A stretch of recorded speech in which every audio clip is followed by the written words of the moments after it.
संत चंद्रपुरात साईबाबांच्या चर्मपादुका दाखल। साईबाबा मंदिरामध्ये पादुका आगमनाच्या निमित्तानं सोहळ्याचं आयोजन। साई भक्तांनी मोठ्या संख्येने केली गर्दी। बीडमध्ये वैद्यनाथ सहकारी साखर कारखाना विक्रीच्या चर्चा। कायदा विषयक सल्लागार परमेश्वर गीतेंनी केला कारखाना विक्रीचा आरोप। कारखान्याची खरेदी खत रोखण्यासाठी परमेश्वर गीतेंचा जिल्हाधिकाऱ्यांकडे अर्ज।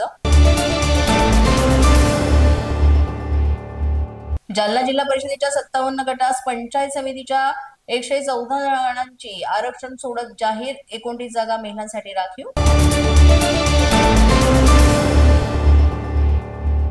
पैठणमध्ये नुकसानग्रस्तांच्या मदतीसाठी शालेय विद्यार्थ्यांचा अभिनव उपक्रम। उच्च प्राथमिक शाळेच्या विद्यार्थ्यांनी तयार केलेल्या पणत्या आणि कंदिलांवर पूरग्रस्तांना मदत करा असं करण्यात आलं आवाहन।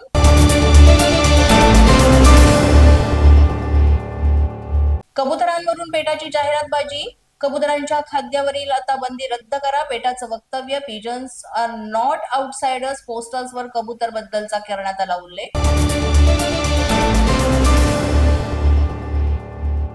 पुण्याला 1000 ई बसेस मिळण्याच्या प्रक्रियेला गती। केंद्रीय मंत्री मुरलीधर मोहोळ यांनी अवजड उद्योग मंत्र्यांशी केली चर्चा।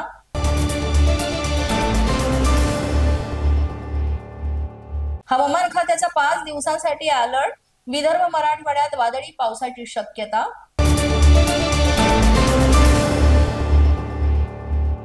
एल्फिस्टन पूल बांधकाम आता पुन्हा रखडणार। परवानगीचा घोळ कायम। पश्चिम रेल्वे 59 कोटींसाठी अडून राहिल्याची माहिती। महारेलचा मात्र जास्त शुल्क देण्यास नकार।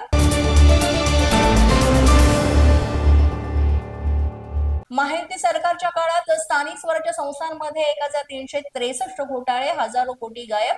लेखापरीक्षण संचालनालयाचा धक्कादायक अहवाल समोर।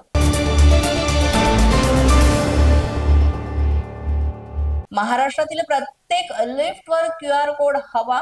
प्रतिउत्तर सादर करण्याची राज्य सरकारची कोर्टात हमी। पोलीस माझा न्यूजच्या बातमीपत्रात आज इतकंच। तुम्हाला आमचं बातमीपत्र कसं वाटतंय याबाबत अवश्य अभिप्राय कळवा।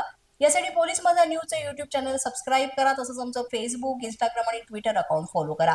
अधिक माहितीसाठी आमच्या www.policemazhanews.com या वेबसाईटला भेट द्या।